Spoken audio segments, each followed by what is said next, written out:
Because you see, me personally, I like my voice the way I like my sex. Deep and unfiltered. Gross. Unfiltered? Deep and raw. What do you mean by unfiltered? Just give it to me raw. Coop, I have to confess on the show what I've been doing. Oh, Jesus Christ. I've been stealing from 7-Eleven. Excuse me? These things.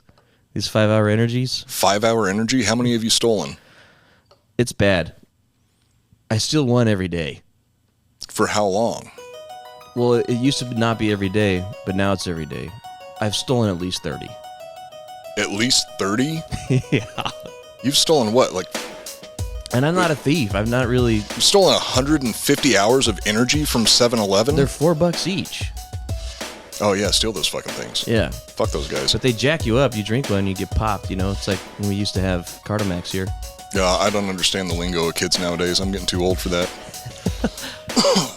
So what's up, Coop? Well, first and foremost, welcome to the Iconoblast podcast. This is the show that takes a look behind the public facades of famous icons to show you why you can never take anything at face value. My name, as always, is Cooper, and across from me is the one and only Joel R. Benner. I'm a guy. Or you don't like the R in the middle, or you do like the R? No R?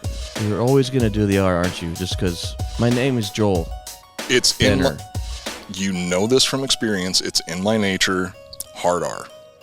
Iconoblast. We put the past on blast. Hit them with the truth, with things you never knew. Nobody is safe, no thing to place. Got Joel and Coop with history in your face. Iconoblast. What's the topic today, Coop? Are you familiar with the term rat race? No. How people talk about, just out in the rat race of humanity, the rat race of society, yeah. Just day-to-day life, kind of a shit show, especially recently from my personal experience. Do you like my shirt? I do like your shirt. It's a Stone Cold Steve Austin t-shirt. I am very, very glad that that's a reference to Stone Cold Steve Austin and not the city of Austin. No, I wanted to make that clear too.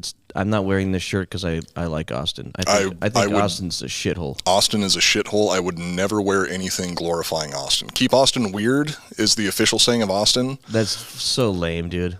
It seems like what that means, it's a euphemism for keep Austin a shithole filled with shitty people. Yeah. Excluding us, obviously. A lot of egos, a lot of attitudes, a lot of self-righteous fucks who think they're better than everyone. Which is surprising coming from Los Angeles to be like, holy shit, Austin's a shithole. Austin, get your shit together. Seriously. All the shit they talk about California. All of the worst. It's not any better here. No, it's all of the worst parts of every state. All of the worst people from every state, all of the worst successful people from every state, excluding the, Tetherball Academy media, obviously. Of course. All of the worst people from every state congregate in Austin, and it is just a clusterfuck of fuckery between a bunch of fuckheads. I hate it. Yes. Fuckheads, I like that. I'm moving out of Austin as soon as humanly possible because I have never met worse people in my entire life. And the strange thing is, all the shitty people I meet, they're not from Austin. Yeah, it's like shitty people make their way here. Oh, fuck, that's what we did. But we're shitty people, too. We're open about it, though. I'm okay with being a shitty person. We admit the fact openly, like, hey, we're a couple of fucking dirtbags. Yeah.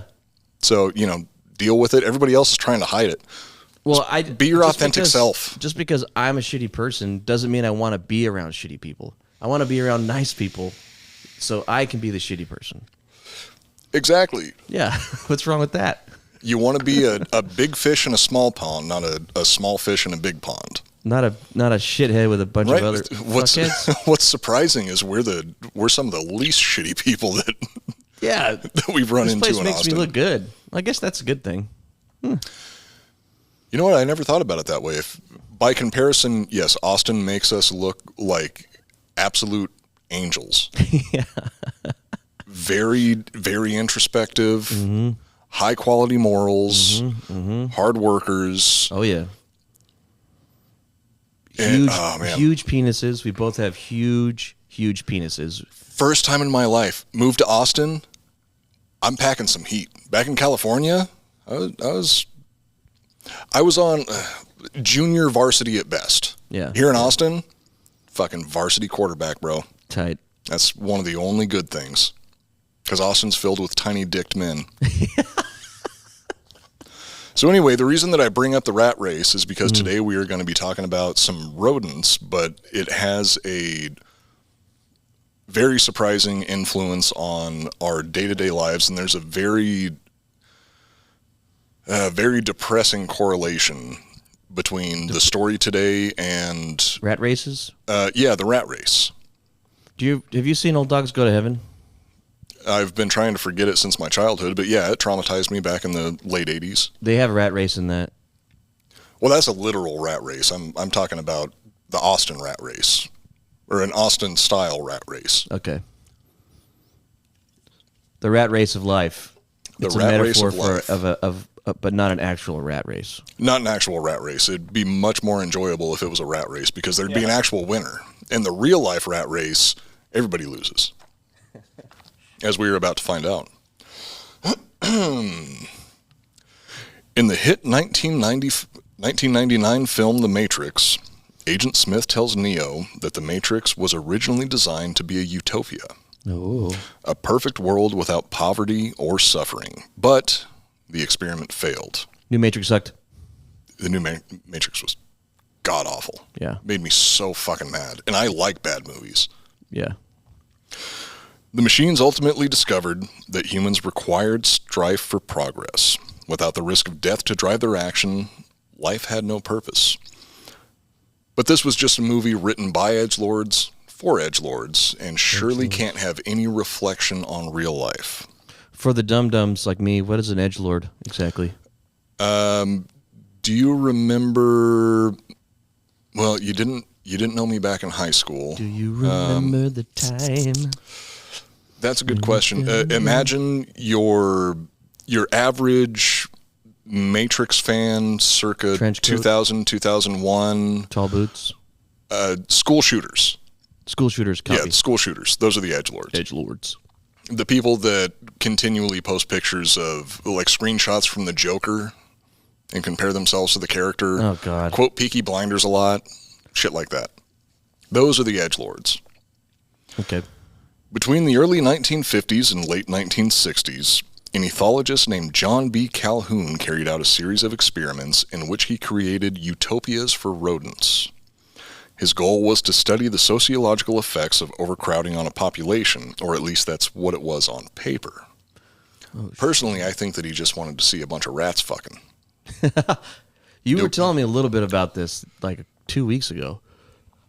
Yeah, I actually went and read through all of the papers that Calhoun put out. It was a deep dive. I had to condense it all down into a small space. Yeah. But it was insanely interesting because every time I would read through one of these papers, I would be like, oh, fuck. This is exactly what's happening. And in these rat experiments? In these, well, it's rodent experiments in general. Okay. But in Calhoun's defense, Calhoun, which I think, which by the way, his name's John B. Calhoun. Guess what the B stands for? Bodacious. No, bump ass. Bum ass? Bumpass. Bump ass. John Bump Ass Calhoun. John B, dude, what's up? The result of his research has been used by a lot of different people to support their own arguments about society from like every different angle that you can think of. So I'm going to do the same thing today. I'm going to use the results of John B. Calhoun's research to support two things that I hate about the world. Okay. And prove that it is verifiably true. This sounds... Factual, empirical evidence. I like this. One of Johnny B's first experiments was carried out with domesticated Norway rats in a facility he built on his neighbor's property in Rockville, Maryland. Can you just call him by his middle name every time? Bump ass? Yeah. I was thinking about that when I was writing the notes. I ended up going with Calhoun for most of it because I was going to giggle every time I said bump ass. Bump ass is great, dude. Bump ass. I'm calling him bump ass. All right, bump ass. I'll either call him bump ass or Johnny B. I'll try to mix that in with the notes as I go along. Okay, thank you. I appreciate that. So on the second floor of a large barn, Bump Ass built an enclosure 10 feet wide, 14 feet long, and 9 feet tall, which was separated into 4 habitats. Each habitat was specifically designed to support dozens of adult Norwegian rats, providing ample food, water, nesting materials, and protection. Not sexual protection, not like prophylactics or anything like that, just protection from predators. He was cutting that part of nature out of the equation because he just wanted to study the process of what happens when a population becomes too large and too small of a space. They start eating each other.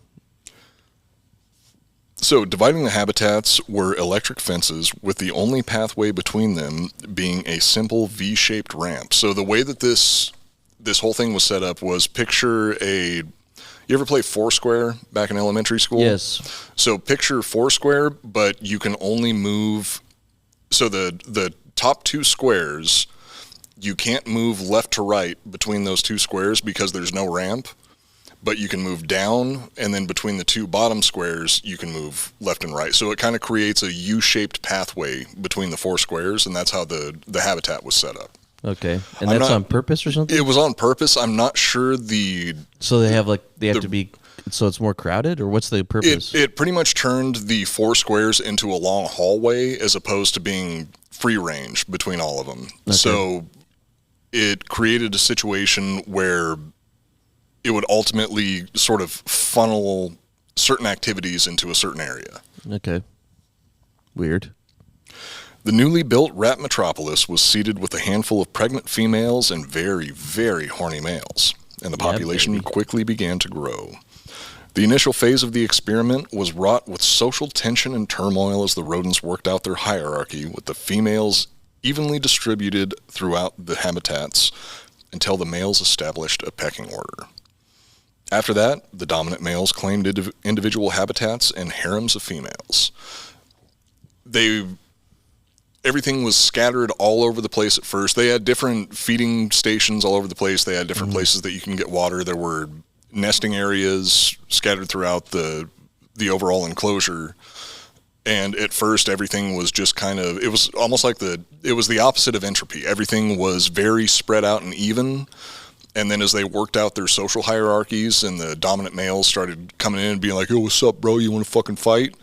Then the guys that backed down were like, "No, dude, I'm good." And they fucked off to the outskirts. And then the alphas took whatever females that they could get from the other alphas. All the females. And not all of them. They had to divvy them up amongst themselves.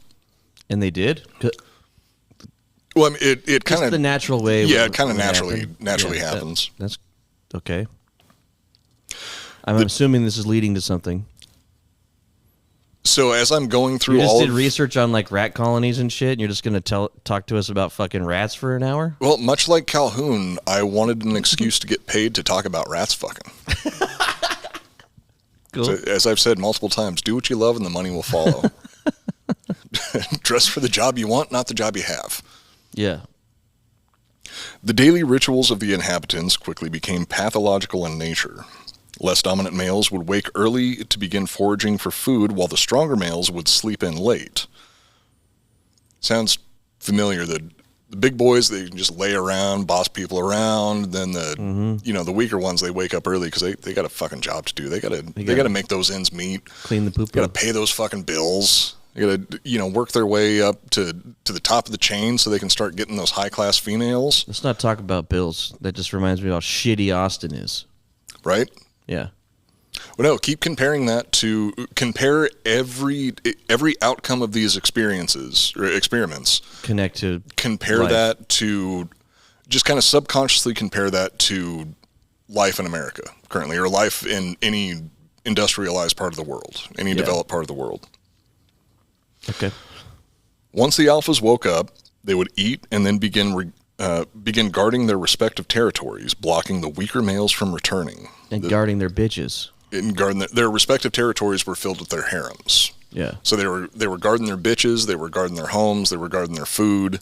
They were also just being kind of cockbags. This led to the beta males being effectively trapped in 2 of the 4 habitats. So that U-shaped enclosure that I was talking about, it's technically square, but it's got this U-shaped pathway that they can follow. The alpha males were claiming the top left and the top right habitats, and they would prevent any of the beta males from getting back into there, because that's where they were keeping their harems of women. Yeah.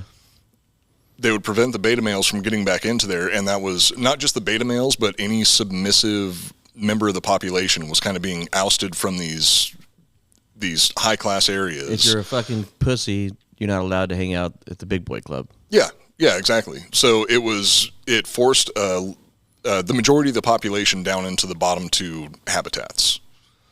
Okay. Everything, shit stacks up on the bottom.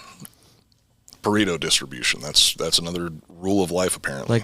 Like toilets in the old school castles. Yeah, true. Or they poop and it goes down into a little big area, and then there's some fucking asshole that's got to go clean that shit out. He's below the level of being a toilet. Yeah. The toilet's on a higher level than he is. Yeah. Oddly, the alpha males didn't block all males from entering their territory. A subset of passive males were allowed to live in the habitats of the dominant males, spending their days alongside the females. All day, every day. They were women. No, they weren't. Trannies. They weren't. Can we say that on here? I mean, I don't give a fuck. I don't get butthurt about stupid shit like that. But saying no, I don't think that's. Can rats not be trannies? Well, I think tranny is technically a slur. It's supposed to be transgendered nowadays. Is tranny a slur? As far as I know. I mean, I don't fucking care. I don't think it is. I think I'm not dumb. cutting it out, so I apologize for it being a slur. I apologize if anybody is offended by that, but like I said at the top of the episode, I was raised in a different time. Yeah. You can't teach an old dog new tricks, especially when they don't fucking care. Are rats born with both male and female genitalia sometimes? Or is that just a human thing? No, I think that happens with a lot of different species because it's a birth defect. Okay. That's cool. You can get roughly the same birth defects with any sort of mammal, I think. I'm not a fucking biologist, dude. I'm a drunk, half-hearted historian. And God bless you for it. I like your shirt. It says, "What are you going to do, stab me?" It's a quote from Julius Caesar. Famous last words. Yeah. The most famous of last words, in my opinion. So these submissive males never made any attempts to mate with the females, despite spending nearly 24 hours a day with them. Instead, these males would occasionally attempt to mate with the alpha male of their habitat. Picture the passive dudes would try to fuck the alpha dudes? The soy boys would. So I'll try to put it in more like modern relatable terms. Okay. So you had the soy boys, and then you had the alpha bros. The soy boys would spend the entire day with the females, and they would just kind of be doing their own thing. Yeah. What are the Matrix guys called again? The school killers? Oh, edgelords. So the edgelords are on the outskirts. The edgelords are on the outskirts. Well, no, I have a different term for them. The edgelords, I was using that in reference to the Matrix itself, because right. There's a lot of edgelords that think, oh, I'm Neo. I'm a fucking loser right now, but as soon as I get out of the Matrix, I'm not going to be a loser anymore. I'm going to be a hero. No, you're a fucking loser because you're not doing anything to change your life. Grow the fuck up. So the soy boys were hanging out with the ladies all day. I hate that word, soy boy. So do I. Soy boy. What does that mean? It means picture roughly 80% of the men that you meet in Austin. That's a soy boy. Okay. This episode might get us kicked out of Austin. Fuck Austin, dude. So despite spending nearly 24 hours a day with all the women, so these the male rats that I'm talking about right now, they're male feminists. They're the ones that are like, oh, dude, I'm a fucking feminist. I am all for women's rights. They're doing it because what they want to do is they want to sneak in. They want to be a part of it. Try to fuck the ladies. Yeah. But they're still too big of pussies to do that. So they end up just being nothing but pussies. But they have dicks. And then to maintain their position, they are so in human society, it's figuratively filleting the alphas. In rat society, they were actually trying to fuck the alphas, but the alphas were so unimpressed and unintimidated by them that they would just ignore it. They wouldn't even take it as an attack or an insult or anything like that. They would literally just ignore the fact that there's this other male rat trying to hump them. They're like, dude, you're fucking soy boy. What are you doing? Get off of me. Shave off that man bun and then I'll take you seriously. Having previous experience with rats and mice, Calhoun specially designed portions of the enclosure to manipulate the rodents' behavior. The sleeping enclosures were reached by Stuart Little-sized spiral staircases, but one was purposely made much shorter to encourage the rats to congregate there. He was trying to sort of funnel all of this interaction into specific areas to speed up the overall process, because he wanted to see what would happen if you had... There's a difference in social densities. There's like an individual density and then a social density. So individual density would be, or individual population density, I think is what it's called. That would be the amount of space that each individual has to themselves. And then social density is a social area, like how many individuals are within a social area. So he wanted to pack as many as he could into these social areas to see what would happen. Yeah. The most influential design change Calhoun made was the manner in which he fed the rats, and I think this is really interesting. Hard food pellets were placed in a container behind a wire mesh, forcing the rodents to spend more time feeding. It took more work for them to get the food out of these feeders as opposed to previous experiments. Grabbing and running off and shit. And there had been previous experiments done where it was a powdered food that was just in troughs, and that would let any of the rodents come up and feed anytime that they wanted, and they could do it really quick. But since it took a little bit more work, they had to spend more time there, and that would increase the chance of there being more interaction around more rats trying to get the food at once because they're getting hungry, but it takes longer. Yeah, so there's a little carb pile up there. Yeah. By design, it's forcing them to spend more time there, so there's a higher likelihood of interaction. Yeah. That's like how theme parks are made. They want to congest you in the area where all the stores are. Yeah, very, very similar to that for different reasons.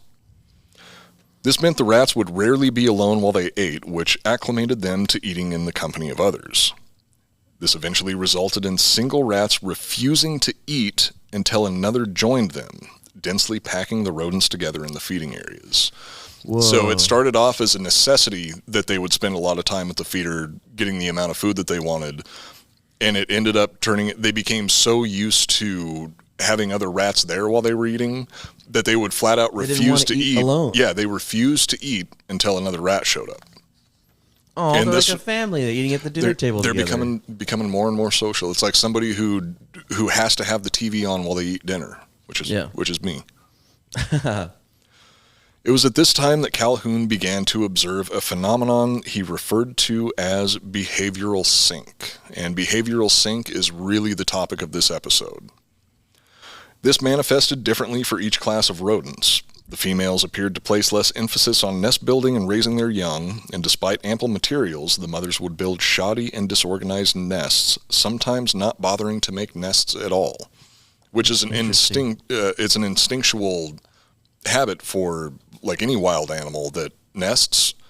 You're born with the instinct to make a nest. Even humans have that to a certain degree also. You have certain instincts that drive you to do specific things. The density of this population was completely altering the synapses in their brain where that no longer became an instinct-driven thing. They became much more focused on the social aspects of their colony as opposed to the survival aspects. Right. And how long did that take? Is that like over multiple generations, or is that just after a couple months? Or no, it's over multiple generations. The initial generations did have the normal instincts, but as new generations were born into this colony, they were learning to live in this specific densely packed world with ample. So those kids were food, like, "Oh, that's water. How you eat. You eat with your friend."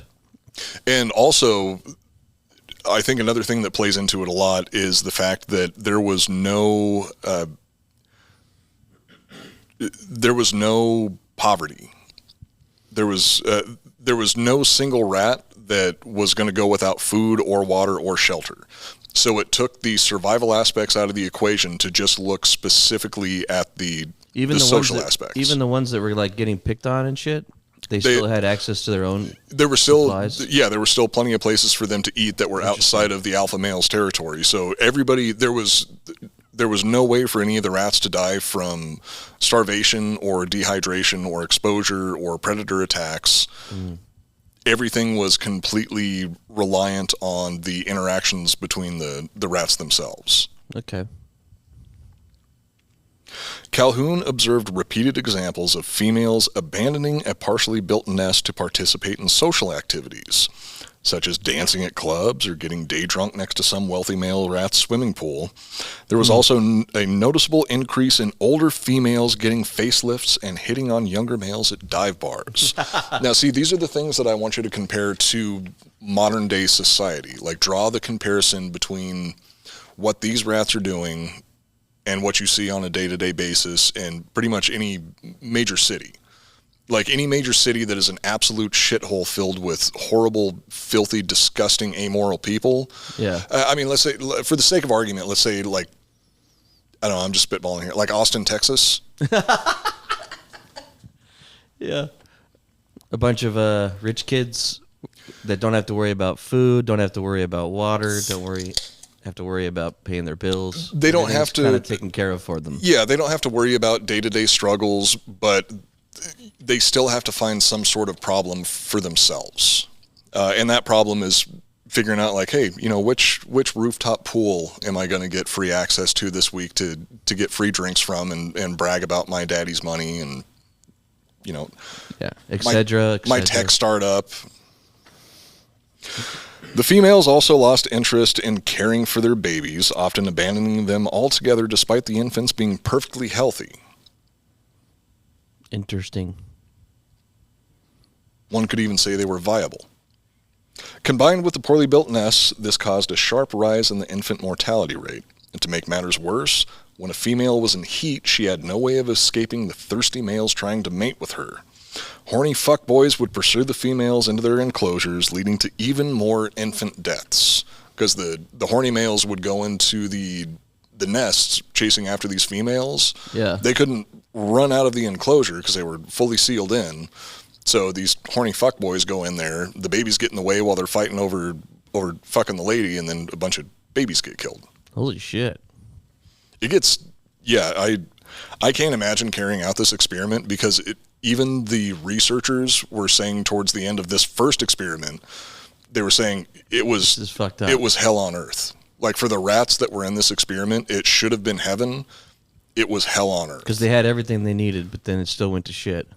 Yeah, I think for very specific reasons that we'll get into towards the end of the episode. Crazy. So the infant mortality rate at one point was as high as 96%. 96% of newborns died, regardless of the fact that there were literally no restrictions on food, water, nesting materials, shelter, anything like that. There was a 96% mortality rate regardless of any outside influence. It was purely social. It's because they didn't have a ghost bed. You know what? That's a really good point. If somebody would have thrown a ghost bed in there, everything would have been A-okay. They were suffering from a lack of sleep, which, by the way, this episode is brought to you by ghostbed.com/drinking bros. And as always, it's gotten to the point where I love ghost beds so much, I don't even need the ad copy anymore. I know what it is that they do. I know what they provide. I know how good it is, and I can speak directly from the heart. Because you have one yourself. I have one. And you got the pillows, the cooling pillows. And Ghostbed has been a loyal sponsor of the network for over 69 months now, and I think that we might have to stop using that joke at some point because it's probably closer to like 75 months at this point. Yeah. But their cooling pillows, sheets, their mattress covers, their mattresses themselves, the adjustable bases, they are literally the most comfortable sleeping experience that I have ever had in my life. And I mean that wholeheartedly. That bed is the best mattress that I have ever owned in my entire goddamn life. And when I wake up in the morning, I'll just prop myself up using the adjustable base, I'll sit there in bed and, cry and talk about how sad I am to my dogs. And I lower the adjustable base back down. I get up and I soldier on and go to work. I'm jealous you got a bed. I've got one of the pillows, and I love the pillow, but I haven't gotten a bed yet. The pillows, the mattress is amazing. The pillows, I think, might be my favorite. Yeah, they're awesome. Because I'm really, really picky about pillows, because if I have the wrong type of pillow, I either wake up with a sore neck or I snore while I'm sleeping. I'm picky, too, with pillows. So I need a whole lot of support for this big, heavy brain that I got in my head, and it'll just crush an average pillow. It's not the brain; it's the Neanderthal skull that you have. That weighs a lot. The ego probably adds a few extra ounces also. Yeah. So go to ghostbed.com/drinking bros. Enjoy their flash sale. You know the deal. Anybody who's listening to the show, just go to ghostbed.com. Use a promo code drinking bros. You're gonna get, what is it at this point? 40% off your entire order? 30% off your entire order? They always have fucking badass deals. You know what? Better yet, pay full price and use the promo code Drinkin' Bros anyway. Send Ghostbed extra money because their product is that fucking good. Yeah. So back to these rats that are fucking each other to death. Yeah. In the males, behavioral sync manifested itself through violence and despondency, which is something else that, like I said, keep comparing the actions of these rodents in these different experiments to roughly the equivalent of what it would be in humans. It's going to be a little bit more complex in humans. There's going to be but not really, probably. Not a whole lot more complex. It's more of we just think it's more complex because we have a conscience. It's more of a substitution. So you're substituting one ingredient for something else. And I'll expand on that a little bit more. Okay. Well, then do it. After I have some of this hard AF seltzer. Great ad reads. So anyway, the dominant males would often lash out at other rats in unprovoked attacks, biting their tails and ears. Sometimes these attacks would be unleashed on infants as well, resulting in an early and violent death. Calhoun also documented a drastic increase... You mean bump ass? I'm sorry, bump ass. Bump ass also... Was it pump ass or blump ass? Bump ass. Bump ass. Johnny Bump Ass Calhoun, as they call him on the streets. With a name like that, no wonder he decided to torture fucking rats. No, he wasn't torturing them. Like I said, my theory is he just wanted to watch rats fuck. Yeah. But let he who is without sin cast the first stone. Bump Ass also documented a drastic increase in the purchase of Affliction, Tap Out, and Ed Hardy clothing amongst the alpha rats, which Calhoun believed was the rodents' way of signaling that they are what is known as a, quote, high-value man. God. The less dominant males were separated into three groups by their behavior.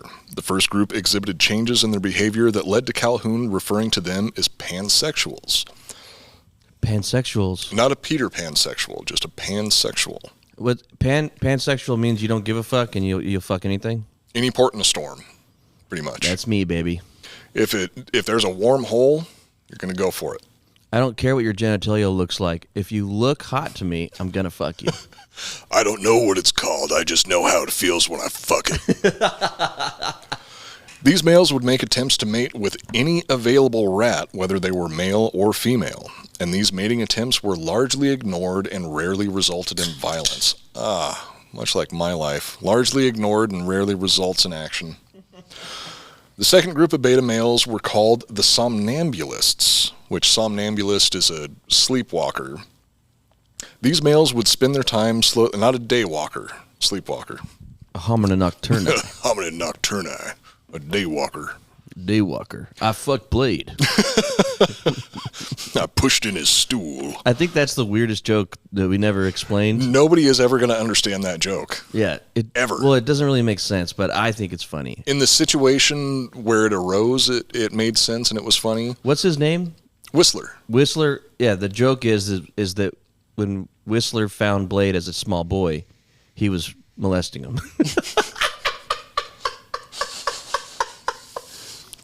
Fucking hilarious. That's so stupid. No, it's fucked up. I took too. Blade to the fair. I pushed his stool in the porta potty at the fair. Will you say I fucked Blade with your deep, sexy voice? Will you say I fucked Blade at the fair in the porta potty? I came on his Well, here, I'll whatever, you know. I'll ad-lib it a little bit.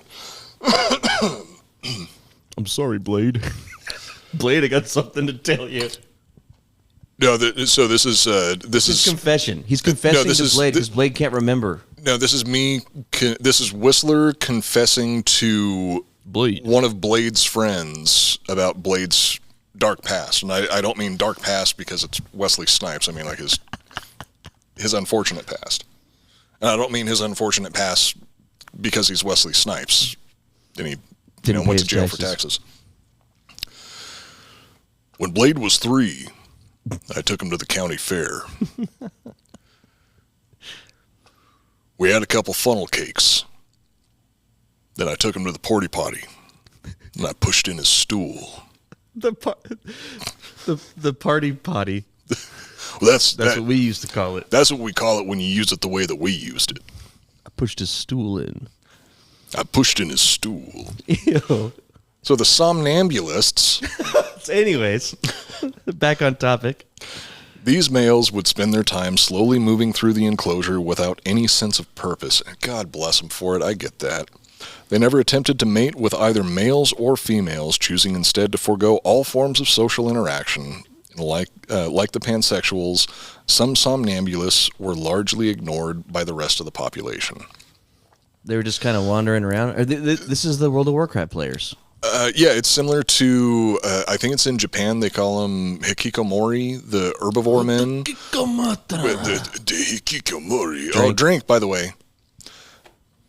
They're a large group of men over in Japan that have chosen to completely swear off any sort of interaction with women. They watch anime all day. They play video games all day. I mean, really living the life. What's that living called? the dream. It's abstinence or something, right? I think... They're like monks? Incel would be the term that we would probably use here in America, but... Incel. They claim it's not involuntary. They claim that it's by choice, but they all look like they can't fuck. But they all look like somebody that nobody's going to fuck. Yeah, interesting. It's weird how that works, right? It's depressing as fuck, in my opinion. Like it is. Yeah, what's it like for you? Horribly depressing. I just told you, it's horribly depressing. The third and final group of males were known as the probers, and these probers were some fucking troublemakers. Probers? What is that? Okay, you're going to tell me. Well, I will tell you. Yeah. Calhoun considered these to be the most pathological of all groups due to their manic tendencies. The probers were hyperactive, hypersexual, and ready to fuck anything within reach of their little rat wieners. Ready to bump ass. Pump ass. Bump ass. Okay, that's what I'm going to start calling sex. Like, hey, you want to pump ass? You want to go in the porta potty of this county fair and bump ass? They would attempt to mate with both males and females, but were noted as being particularly aggressive in their attempts with females. When a female went into heat, the probers would skip any attempt at courting rituals and went straight for penetration, which, I mean, that's always been my go-to. Maybe that's something that I need to change. Right to butt stuff? If it works at least once, it's not a stupid plan. Wait, are you a butt stuff guy? No. Ever? Are you giving or receiving? What's it? No, giving. Giving? Yeah. Giving. I've tried it. The weird thing What's the percentage ratio between vagina and butt for you? In any given sexual encounter? Like just on the average for your life. Total sexual encounters, your ratio. You're making me calculate percentages on the fly. Like 90% vagina, you know what I mean? Like for me, it's like 99% vagina. I think that butt stuff is there's no sexual attraction for me for the butthole. I don't like it. It's got poo poo. No, there isn't really for me either. The only, which by the way, I apologize to any of my family members that are listening to this right now. The only times that there's been a handful of times, the only times have always been on request, not because I've pushed for it. Like it's been only when they ask you to. Experimental. I'm the same. Either experimental or from their previous experience, they're like, oh yeah, I like this. I like this. All right. Because it hits their little poop module. Just swear to God, if you had Chipotle before this, I'm kicking you out of the fucking apartment. Ugh. Poopy. Amber, no poopy. Amber, no poo-poo. I've been very lucky that there have been no accidents in those situations, though. But yeah, probably like We have a close friend. 95% V, 5% A. Okay. We have a close friend, Clayton, who's had a lot of poo-poo accidents. Really? Was he Just shit everywhere. no pun intended, pushing for it? He likes it. There's one story he told me real quick, short version. I don't think there's anything know wrong with that necessarily. It's not my, like, I don't get any sort of excitement out of it. Care either way. It's like the reason that I was into it was I was like, oh, if you like it, like, yeah, I'm into it if you're into it. Yeah, if it turns it on the other person, I'll do just about anything. Yeah. I don't know. I don't know if I'll eat a butthole ever again. You've only eaten one? Well, I've done it before, but I have no desire to ever. Oh, dude, that's how I show that I love somebody. You lick their asshole? How else do you tell someone that you love them? Joel, that's how I show you that I care about you. I don't mind my butthole being licked, but I'm not going to lick any buttholes. But no, anyway, so I need a girl in the face because she tried to do that once. It was she tried to eat your ass? Involuntary reaction. But I was just like, no. Ew. It's my no-no spot. I poop from there. Okay, just a quick story, real quick. I'll make it quick because we got to get back on the topic. But should we bleep out the name? We never said the name. You said the name just a little while ago. No, I sneezed. Oh, okay. Sorry. He, Titanic when they had the love scene and the windows get steamy and there's the hand smear. Oh, and Leo fucks Rose in the ass. Yeah, in the morning he woke up and the lady was gone, mysteriously, and there was a hand smear, but it wasn't steam. Right on the pillow, white sheets, not on the pillow, on the sheets, white sheets. Just a full. He doesn't even remember. He's like, he does remember that he had. It was just okay. We don't have to go any further. This is too degrading. This. Did he hold his hand up to the handprint and be like, "Wait, was that me?" Or well, it was his little thing. He was covered in it, so he wiped it off with his hand and just smeared it and kept going. That's how it happened. Yeah. Oh wow, taking it like a champ. He said the light. It was dark. Like if I had to take the time, like if it was caked on there so bad that I had to take the time to wipe it off, I'd be like, hey, I'm gonna clean up real quick, and can we just do it fucking normal? Yeah, he it was pitch black in there, so he didn't know the severity of the situation till the morning. Good God, I don't know why I told that story. God bless him. Everybody, I'm sorry, and I'll drink for that. Yeah, I think everybody should drink for that. This isn't a grotesque show. Okay? This is highbrow. Yes, we don't talk about stuff like this. This is high-class entertainment. Yeah. For the tech douchebags in Austin. Where did I even leave off? I don't know where I had anal sex in the notes, but that came up somehow. Oh, probers. Yeah, the rats. The anal probers. The rats were into anal. So yeah, there was a certain subset of the male rat population that was extremely sexually aggressive and would try to fuck literally anything. I honestly, probers, I don't think is the best name for them. I think they should have just called them the Joels. Hey, I don't like butt stuff. Well, if you're gonna fuck anything, dude, I'm getting high as fuck off of this. Lucy, 10% off, promo code Icono. ICONO. I gotta take it out. It's so strong. That's what she said. I can't go there. I can't go for that. Low-hanging fruit. That low-hanging fruit.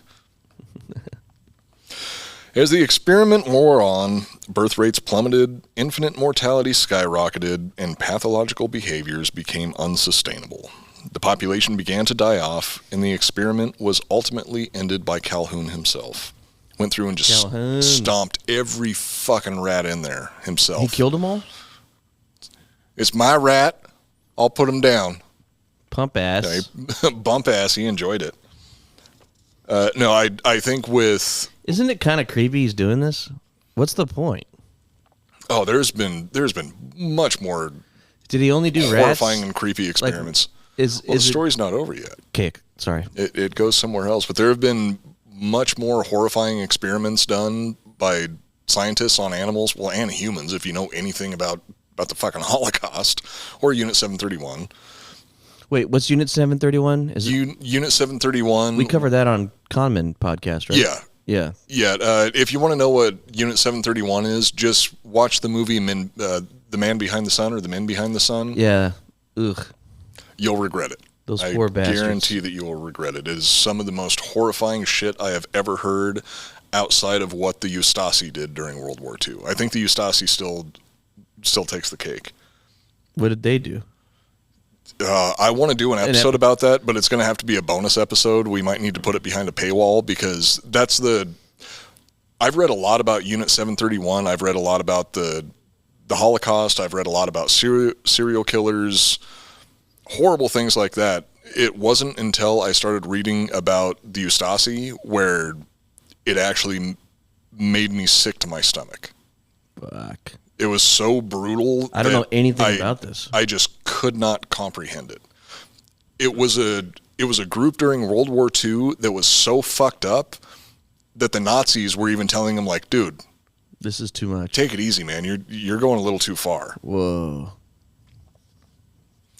So, Bump Ass's attempts to create a hedonistic utopia filled with rat sex had failed, but he had learned valuable lessons which he would use in his next rodent orgy extravaganza. Oh, Jesus. So what are you thinking about this so far in terms of the correlation between what's happening in these rodent utopias and what's going on in day-to-day life? Yeah. There's a lot of in Western society or just, developed society in general. So what you're thinking that's what's happening now because all the first world countries kind of have everything way too easy. We get everything we need, and we're basically becoming those rats. We're confining ourselves into. Well, number one, we're confining ourselves into population centers, which are the big major cities, and the major cities are where you see some of the worst aspects of humanity play out on a fairly regular basis. I mean, part of that is just the number of people there. You have more opportunities for things like that. Yeah. But these major population centers are also developing pathological social structures that just don't exist in small communities. Have you ever heard of, I'm sure I've talked to you about this before, the concept of the monkey sphere? No. Like it's the maximum number of people that the human mind is capable of comprehending and actually caring for. Isn't it 100 or something? It usually tops out at about 150 on the high end.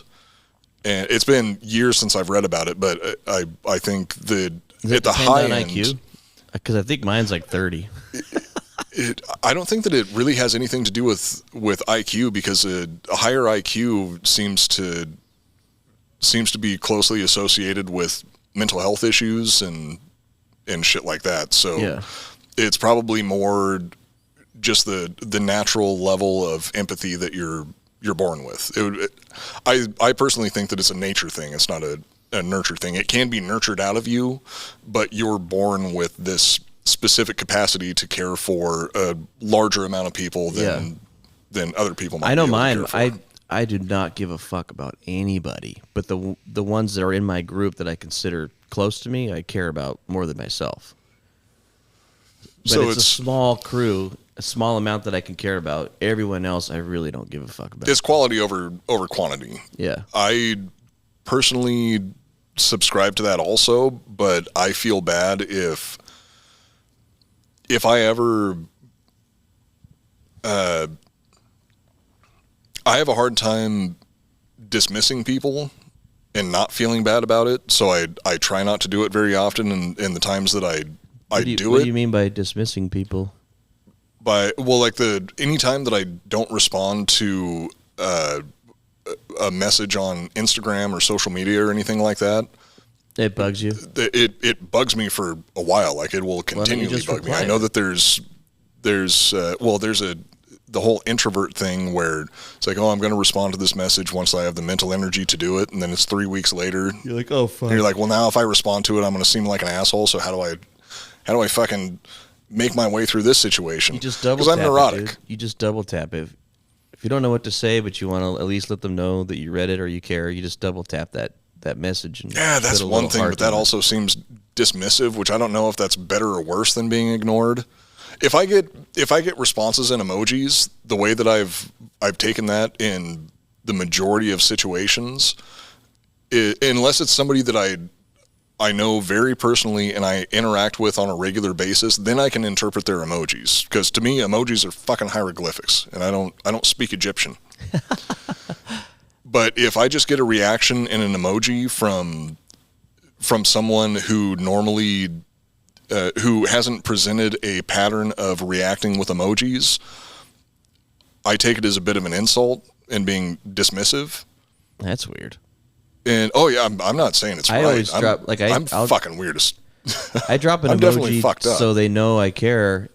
Like even if I'm fucking busy, I'll at least try to like the text so they know I read it, or like put a happy face or something. Just so, I mean, people know I'm busy, so I think to a normal person would know. Okay, he's probably busy, but at least he fucking gave me a little smiley face. Or to a normal, LOL, well-adjusted person who can operate like that, I think that makes sense. And I wish that at some point in my life I can become a normal, well-adjusted person. But I think that the head injuries that I encountered early on in life, Falling and also off cliffs and shit. just poor genetics, has probably turned me into the person that I am today, and it makes it very difficult for me to not see that as either slighting someone else or being slighted myself, unless it's a situation where it has already been established that this is a common form of communication. This isn't me dismissing what you're talking about. From now on. Or if it comes up continually in conversation, if you have a lot of interactions with somebody where it's normal to respond to a message just with an emoji and then leave it at that, that's one thing. But if it's somebody who you have had frequent, repeated interactions with where a single emoji isn't a response that you're going to get, getting that single emoji to me is a bit of a fuck you. That's weird. So I don't doubt that. I do not fucking understand social media. I don't understand social media. I don't understand texting. Anytime I use any of it, it seems to make things worse. Like when I'm communicating with somebody through text, I'm thinking like, oh, I'm telling them exactly what's going on. Everything is fine. You're the only one that thinks it's worse. Everyone else is like, oh, cool. Oh, I don't think well, in the situation, yeah, I'm the only one, and that's why it makes it a very, very harrowing path to follow. So which rat are you? Which rat am I? Yeah. Are you a soy boy? No, I wouldn't consider myself to be a soy boy because I'm kidding. Definitely not trying to fuck the alphas. I don't know. That's a really good question. I didn't try to compare myself to any of the rats because I consider myself to be more special and above the rest of the population. I'm a unique snowflake. I'm the equivalent of Neo and the Matrix. They didn't have any anomalies like that? Like a really smart rat that like spent his whole time there trying to break out? Not that was documented. One rat was in the corner just digging and digging and digging until he got away. Maybe that one single rat was so good that nobody even noticed he that snuck he escaped. Out. He was the Danny Ocean of... Who's Danny Ocean? From Ocean's 11, George Clooney. He's the Sylvester Stallone of breaking out of prison. What's the prison movie with Arnold? Escape Plan? Escape Plan, I think that's what it was. He's that guy. Okay, then I guess that would make me Arnold Schwarzenegger in the... in the solitary confinement, crying his eyes out. I love that scene. Me too. I've never seen Arnold act like that before. He did good. I was proud of him. I thought he fucking nailed it. Yeah. I love that he starts screaming in Austrian. It's in Austrian. Oh, yeah, that's right. Yeah. I forgot about that. It's like the only time I think he like spoke his native language in a movie, which is pretty cool. I think it was. I think they were actually making a big deal out of the fact that he finally spoke Austrian in the movie. Yeah. Because even when Arnold Schwarzenegger films get sent back to Austria and Germany, they have somebody else dub his lines instead of him. Even though he speaks the language, they have somebody else dub the lines. No, it's not just because they can't afford him. Even with his earlier movies where they could have afforded him, they had somebody else dub the lines because when he speaks his native language, he doesn't sound as tough as he does when he speaks English. That's in fucking English. awesome. He sounds tough as fuck. In his native language, He sounds weird. I mean, he just sounds kind of like a pussy. yeah. That's the way that they describe it, not my words. I would talk never about describe Arnold like Arnold that. Schwarzenegger as a pussy. But you know what? Let's. Have you seen the memes or that fucking chick from Romeo and Juliet that plays the maid complained recently that Arnold farted in her face on End of Days.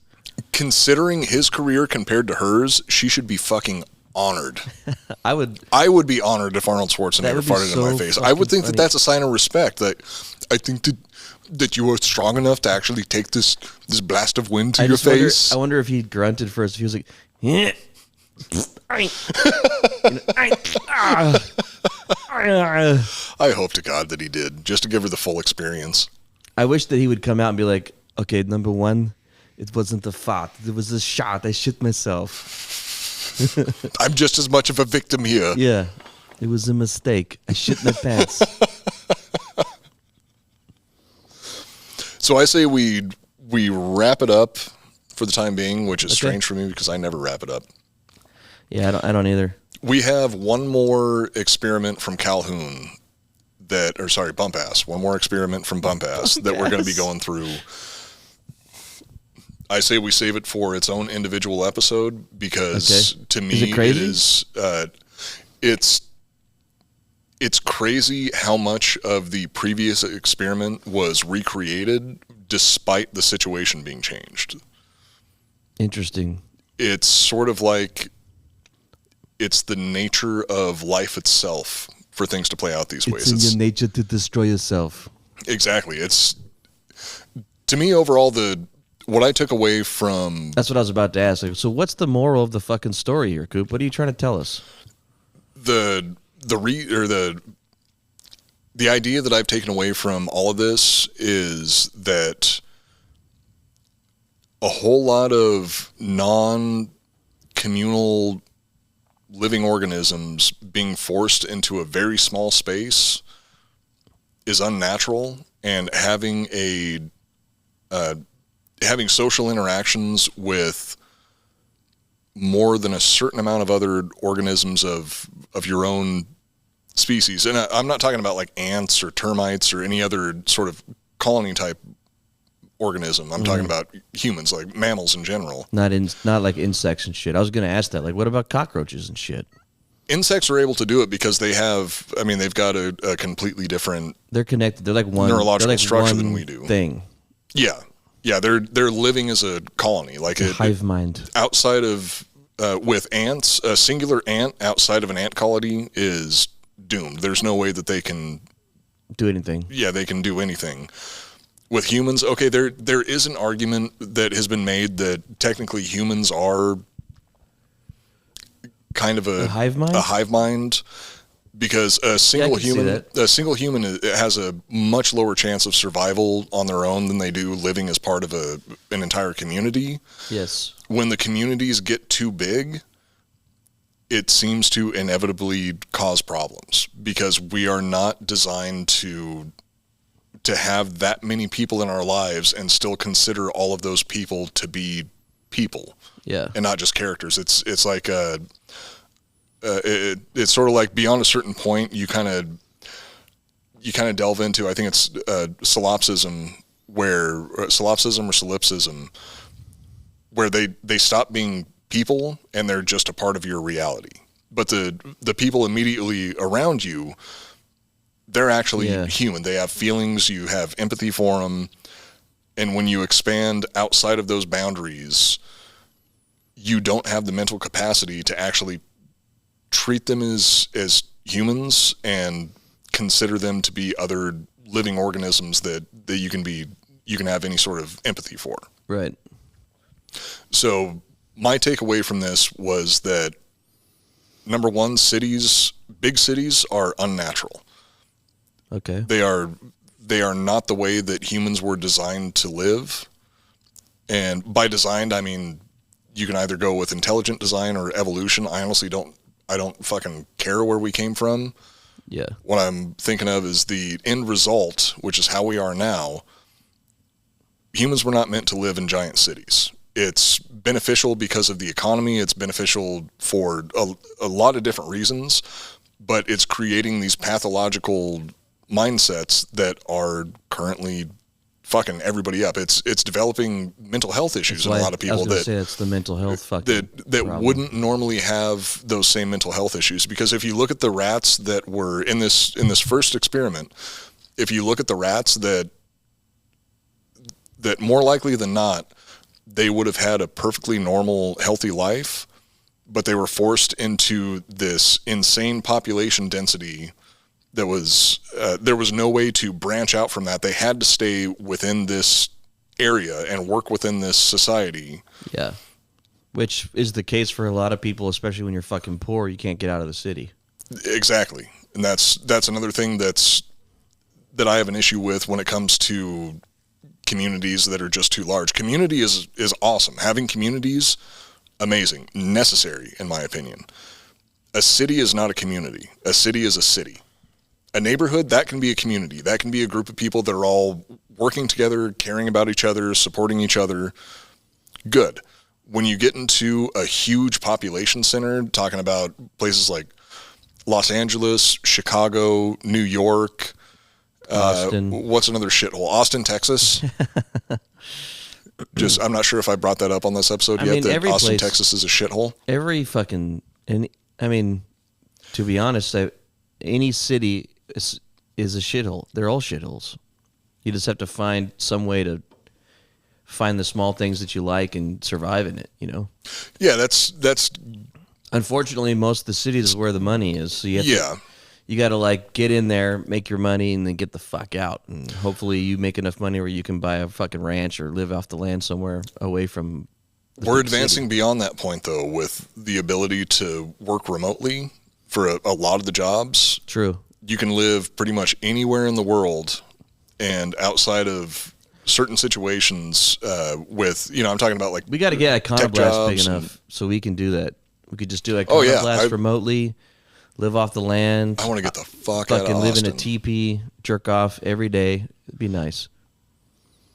But like I was saying, the takeaway that I had from this was not only are cities are unnatural, they're not the best way for humans to congregate together. And I think that the number one, by a long shot, the number one most detrimental thing to human society right now that is causing the vast majority of our problems is social media. Really? Social media and the internet itself can be used as a tool to do very great things. Great things, but also social media in particular. What we've done with social media is we have created our own rat utopia, where we have unlimited access to information, unlimited access to social interactions with other people. Our brains are not designed to handle that amount of interaction with that many other people, because those are all personalities that we have to think about in terms of how we think about ourselves. For the average person, there's the people that excel at it are the ones that are able to bypass that. They're able to overcome it and be able to still remain an individual in that situation, unaffected by anybody else's opinions, anybody else's lives. There's no comparison being drawn between who they are and who somebody else is. But that's not the average person. Yeah, that is not the average person by a long shot. Everyone takes that shit dead serious now, and they treat it like it's real. Yeah, that is life. That's horrifying. Yeah, that's fucking because crazy. It's not real. It's everybody presenting themselves as their best possible image of how their life is. Like before social media, like you would be like, all right, the Frederick family's coming over, so you clean the house, you prepare, you make your kids wear the nicest clothes, you try to make the best meal you ever made. Like you're still putting on a show when you meet people. It would only be that one singular family, that one singular guest or anybody coming to your specific household that's being exposed to that. And if you're in a small community, you're still going to be seeing like, oh yeah, they got their house all nice and clean and they got some nice shit in there. Look at their fucking kids. Their fucking kids are all dumb. Yeah. They're obviously fucking something up. Or it's like, oh, look at them, they got a divorce. They're presenting this pretty picture, but in reality, I see that they just got a divorce and their marriage is not as amazing as they make it look anytime we go over to their house. Right. with social media, it's presenting that you can hide it more, and you're presenting it on a massive scale. These are people that have access to between tens and thousands, if not millions of other people that are seeing this, and they're comparing them. They're like naturally comparing themselves to what they're seeing on social media. Yeah. And that's creating these pathological mindsets that I think is actually heavily contributing to a lot of the mental health issues. Health shit, yeah. The other thing I wanted to say that I took away from it was a throwback to the Josh Barnett episode when we were talking about comfort, and we're striving to get all the things that we want and make things easier, but in the end, it's like these fucking rats. If you have everything you want, something goes wrong for some reason. I 100% agree, and that's the part 2 of this episode really, really digs into that. Okay, because once everything is taken care of, once you have no major existential threats to deal with, you start making up your own, because like it's not just like humanity. What our country's fucking doing right now. Yes, and that's why I wanted to do this episode, because of not just this episode, but the next episode also, because of everything that's going on. If you look at the way that it goes with a colony of mice, and it devolves into something that is very closely, like it's pretty much the equivalent of human society on a much smaller and simplified scale. It's almost identical, isn't it? Yeah. Fucking hell. It is crazy. frightening. It is frightening. Fuck that. But what's the answer? How do you take everyone's fucking comforts away? Make everyone fight for food again and shit? I hate to say it, but I think that nature or existence or the universe is going to naturally correct itself. Yeah, it'll just restart again, like it already. Where has there's before. There's going to be pandemics, there's going to be wars, there's going to be strife, there's going to be infighting. All of these different structures, all of these different social structures that we have going on are creating these issues that they're not even fucking real. I guess really it would kind of go back to entropy, where order ultimately dissolves back into chaos. Everything just kind of naturally evens out, and then you can try to put it all back together, but once you put it back together, it's all just going to fall apart again. But that's the circle of life, right? Until we surpass nature by letting artificial intelligence take over our minds. Here we go again. Hey, I personally welcome our future robot overlords. I don't want to feel feelings. Feelings are fucking horrible. Yeah. Feelings are the number one issue in my entire life since I was born. No, take away the feelings, make me a cold, unfeeling robot that is just productive and successful. So if I don't have feelings, I'm not going to care. But you're not going to care to be successful either. If you don't have the feelings of feeling like shit, there's no reason better to yet, succeed. I am going to be a useful cog in the machine of life. And I'm not going to care about it. That is so much easier. Yeah, that just seems like that's the same shit again. It's just another cycle of the same shit, and that'll go wrong too, just like everything else. Absolutely. Absolutely. But it's not going to be my problem at that point, because I won't be sad about it.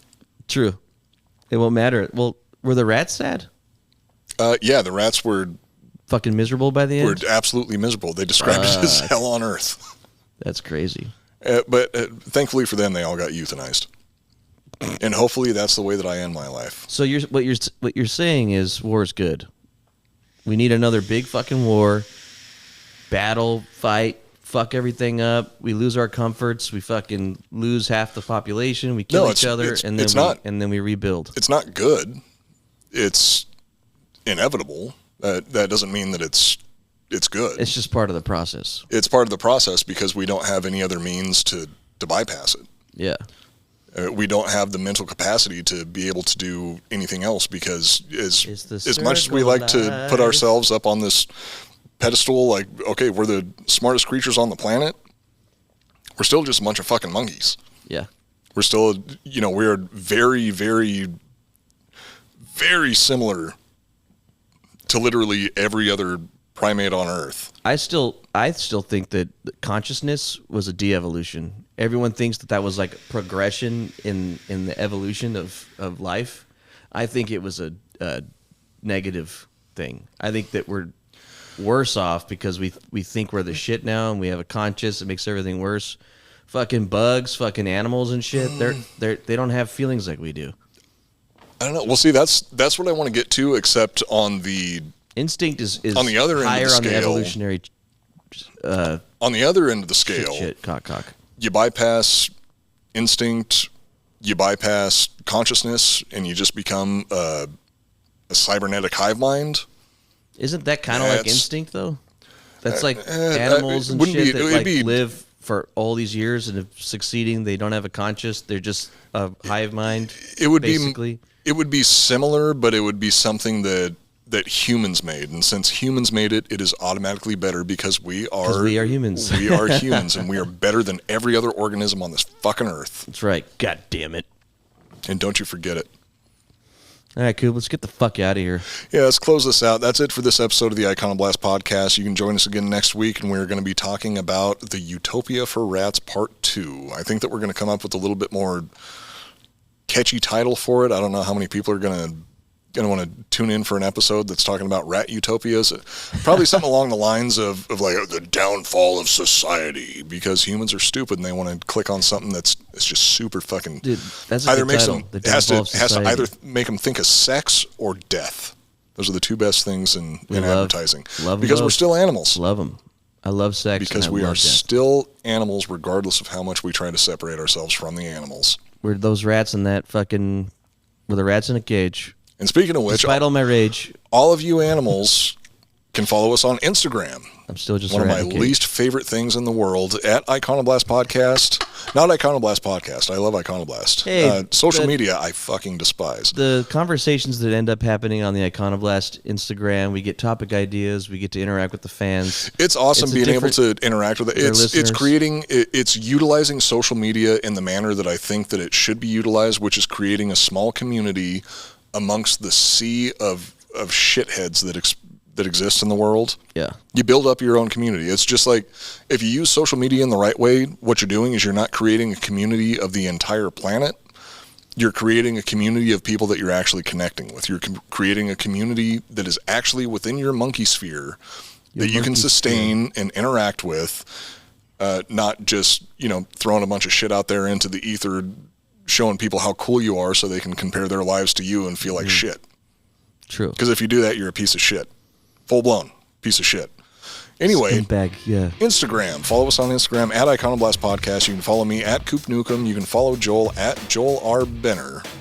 And every Monday night at 9 p.m. Central Standard Time, you can join us on the Drinking Bros History channel on YouTube, where Joel and I are in the live chat for our Monday night premieres. Mm-hmm. And just to do a little teaser, I'm not sure if it's going to happen this week. It's something that we're trying to make happen this week. We got a lot of new shit in the bag right now. Got a lot of new shit going on. Still in the works. Don't entirely get your hopes up, but there might be a consistent second episode of Iconoblast Podcast starting this week, and if not this week, it's most likely going to start next week. Fuck yeah. So anyway, we'll see you all next week. Until then, my name is Matt Cooper. I'm Joel Benner. And we're reminding you to never take anything at face value. Unless you're a rat. And fuck social media. Fuck rats. No, don't fuck rats. Rats are cool. They're too small. Yeah. Okay, bye. Bye.